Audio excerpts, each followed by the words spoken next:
Welcome to Flashback Saturday night, and joining me on the phone, a very special guest. I'd like to welcome Roger Earl of the band Foghat. He is the drummer. How you doing, Roger?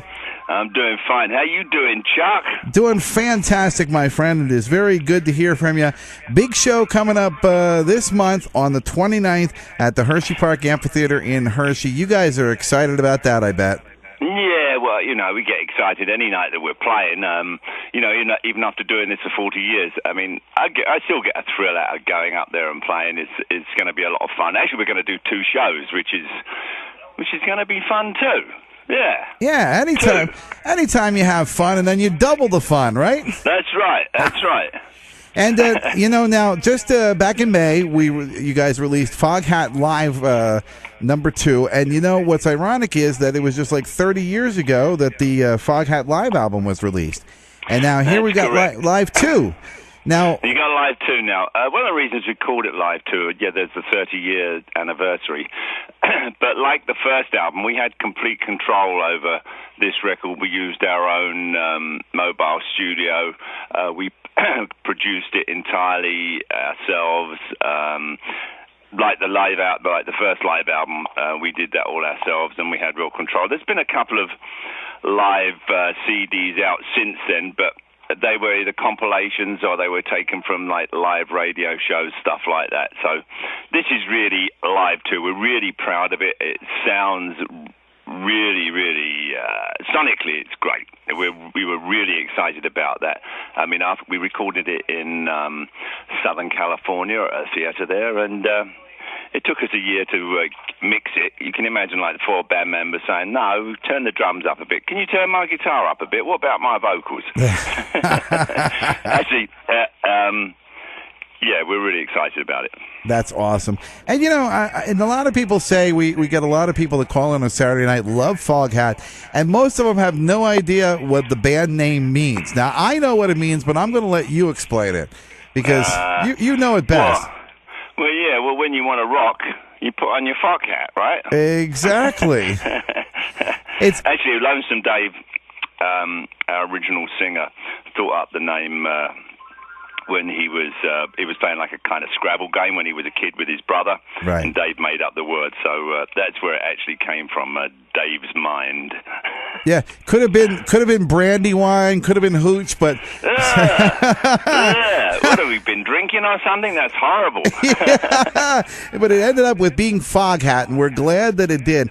And you've had an amazing career over the years. Foghat has just been absolutely just very busy, and not only that, some of the bands, like, you can notice the influences from the other bands, like Mungo Jerry and Savoy Brown, and the folks love those bands as well. Do you get, when you go out and do the shows, do you get people that say, "Hey, how about some Savoy Brown"? Do you toss that in there? We've in fact we do a song called Chateau Lafitte 59 Boogie, which is off of our first album, and that's celebrating a fine wine. And we put a little bit of Savoy Brown Boogie in there as well, which is basically, we borrowed it from John Lee Hooker. Hey, we all borrowed from John Lee Hooker. Yeah. It seems that way, doesn't it? Yeah. John Lee, he was an absolute master. In fact, I got to play with him back in 1977 in New York City at the New York Palladium. Foghat put on a show called the Foghat's Tribute to the Blues. Basically, we were just the house band for Muddy Waters, John Lee Hooker, Paul Butterfield, Eddie Bluesman Kirkland, Johnny Winter. So, that was a highlight of my life. What was it like working with Dave Edmunds back in '72? Interesting. Yeah. Very interesting. Actually, Dave is a great talent. What happened was we were doing the first album at a studio called Rockfield in Wales. We had the day shift, and Dave Edmunds would come in and do the night shift. We'd do like 12-hour shifts. And so, as is often the case, like, it would overlap, so we would get there a bit early or late for Dave, and we would be in there listening to his stuff, and then he would come in and he would listen to some of our stuff. And basically, it was quite apparent that Foghat needed a hand. Yeah. And Dave Edmunds has great hands and ears, and he helped us out on that record. He also played guitar on a couple of tracks, but he put his sort of magic dust all over it. He's a tremendous producer and a great musician. In fact, I haven't seen Dave in about 15 years. This is Dave Edmonds, but he's still out there rocking. We did a show with him about 1994 out on the West Coast in L.A. We did a show with him, so that was a lot of fun. He sounded great.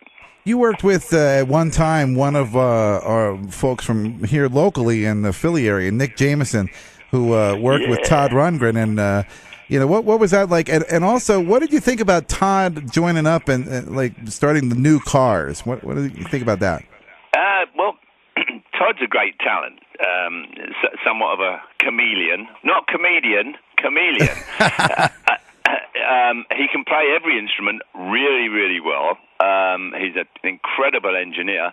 I think it's a really cool idea. The Cars made some great music. It was sad that they've lost their bass player, but and a great voice. But yeah, why not? I mean, it's all about the music, really, making music. And Todd's always been about that. I mean, I remember when I first heard his album, Something Anything. I mean, just absolutely floored me. Nick Jameson, there's a talent for you. Yeah, Nick Jameson was also the house engineer, as was Todd, up at Bearsville Records, which was our original label. And I became good friends with Nick Jameson, and he also helped produce Fall for the City, the first live album, numerous other Foghat albums. And he was also a bass player briefly on the Fall for the City album. And then, of course, Craig McGregor joined us. He's now playing the Russian president on 24. Oh, is he really? That's Nick Jameson, yes. In fact, we just did a show in California, Thousand Oaks, California, and Nick got up and played on I Just Want to Make Love to You with us. He played guitar. Oh, that is amazing. How about that? Yeah, Nick Jameson. He's the Russian president. He was going to bomb us. Yeah, what's that all about? What is wrong with him? Nick, come on. Come from Philly. What are you doing? I'm telling you, there's, what's going on here. It's not like that in this area. Well, don't think that we're all like that in this area, We're on the phone with... I love Philadelphia. It's a great city. Great city. Yeah, we're on the phone with Roger Earl of Foghat, and there was a time... Except for US Air. Yes. I hate US Air. Have you ever tried to fly on that airline? No. They lose our bags every week. They do. They're horrible. What are they doing? So I take it you're not coming in on US Air to the Hershey show. Every single time we take that airline, they lose our bags, and they're not apologetic about it. You talk to some bloke in Guatemala or somewhere else. I said, "Do you know where Philadelphia is?" He said, "No." It's horrible. Oh dear, I'm getting on a rant here. I shouldn't be like this, should I? I'm sorry. Let's talk about music. It's all good. Yeah, they're horrible. Delta actually considered taking them on as a partner. Delta, all right, and I mean, I like Delta. Southwest Airlines are great too. But US Air, they're horrible. They give the US a bad name. Yeah, right. Oh, sorry, I'm going off here. You could edit this if you want. No, this is perfect, my friend. So now let me ask you: back in the late '80s, early '90s, there was a US Air were a lot better then. That's all you remember. There was a little bit of a rift there between yourself and another member of the band, Lonesome Dave. Yeah, it was caused by US Air. They lost their bags.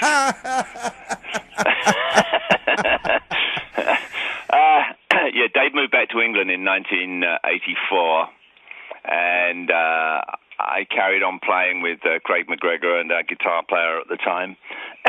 We changed the name to the Knee Tremblers, but we were playing like a number of Foghat tunes, and the promoters were calling us Foghat, and Dave had already moved back to England. He stayed there for about 6 years. He came back in 1990, and we patched it up a couple of years later. Everything was fine in like 92. Dave and I sat down and talked, and we carried on. These things happen. It was a lot of fun, actually. And then we had like another 8 years together before Lonesome Dave succumbed to cancer in February of 2000. Yeah, that was a big loss. There's no doubt. Yeah, that was absolutely horrible.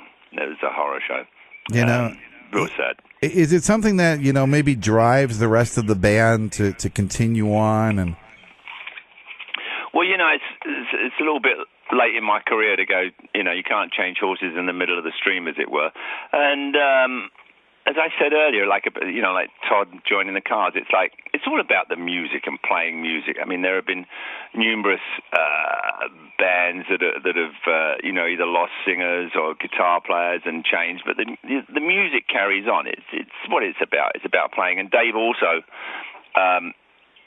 Probably Brian Bassett, our lead guitar player, was probably Lonesome Dave's best friend, and they'd worked together in the 90s and written a number of songs together.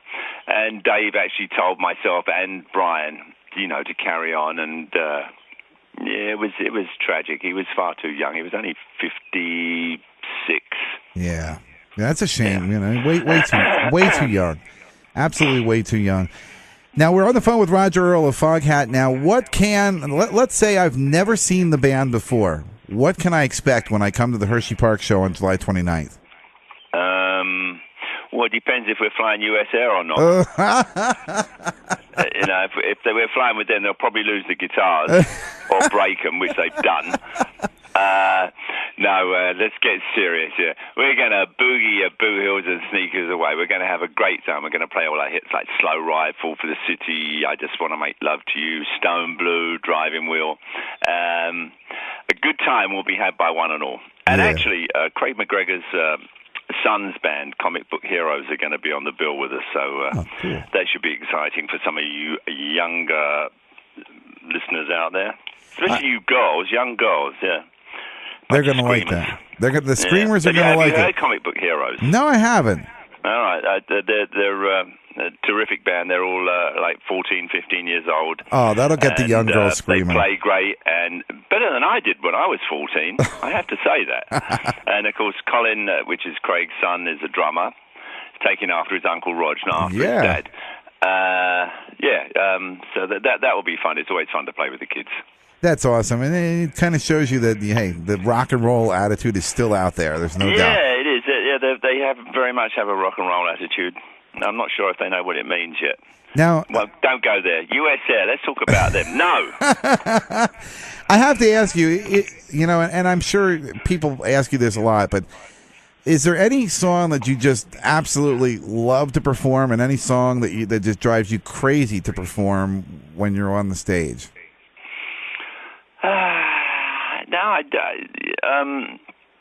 And there's no one particular song. I mean, I really enjoy playing all the stuff that we play. Every year, we'll pick like 3 or 4 new songs to go out and play. We'll rehearse them and record them in the studio just to make sure we're on the right track. Just to keep the set fresh. Obviously, there's about 6 or 7 songs that we're going to play forever and ever. But I think actually Chateau Lafitte 59 Boogie is my favorite song to play because it's like a real fast shuffle, and not too many people play like that anymore. So I like playing that one. And you know what? If someone wants to hear that song, they need to get out and pick up Foghat Live too, because it is on there. It's on the second disc. And actually, it's going to be in the stores now. Which will be June 26th. Was the official release date.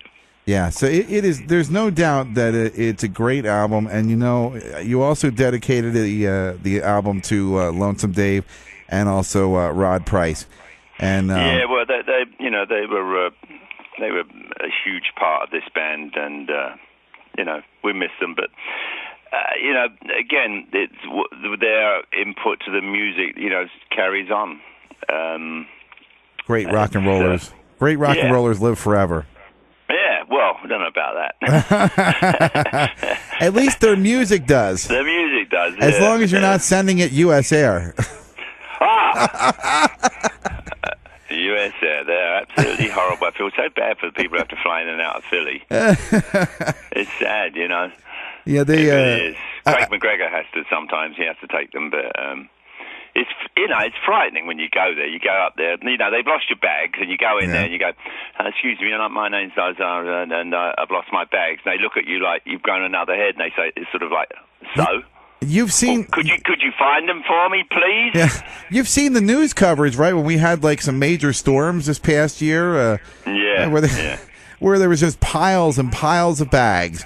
I bet your bags are probably still there. Well, that's different. Now, when there's some kind of horror show like that going on, storms, and if there's a problem with the plane, I mean, I can appreciate that. Right. That's that happens. But they just lose them, and there's nothing wrong with the plane. They just don't bother to put them on the plane, or they send them somewhere else. It's like some horrible little gremlin in the baggage department is saying, "Oh, look, they want to go to San Francisco with this one. Let's send it to China." I'm telling you, it's unbelievable. and they're not apologetic either. At least with Delta, if they lose it, they're sorry. Or like with United, which they also lose your bags too. But they apologize. Right. Not US Air. It's like, so? Never mind. I'm going off here, aren't I? You know what? I'm sorry about that. Hey, it's all good, my friend. What matters I don't is go off like this. What matters is that you guys get here safely, and we'll be there, and that everybody gets out to the show on July 29th at the Hershey Park Amphitheater in Hershey. Anything you want to say to your fans here, the Foghat fans in Reading? Actually, it's been far too long since we played. Hershey. The last time we played there, in fact, Hershey, we played there with Jay Giles back in, I think, the early 80s, 1981, somewhere around there, I think. Wow. Yeah, I know. It's been a long time. About time we came back. Actually, it is. I'm really looking forward to it. We're going to have a really good time. It's going to be a lot of fun. You bet we are. Thank you so much for joining us on the phone, Roger Earl of the band Foghat. Again, make sure you head out, pick up Foghat 2. It's in the stores even now as we speak. And, folks, very important, make sure you get your tickets for the show on the 29th at the Hershey Park Amphitheater in Hershey. And I think we need to roll some live Foghat off of Foghat 2. It's on Flashback Saturday night. Thanks so much for joining us, Roger. Chuck, my pleasure. You take care. We'll see you at the show.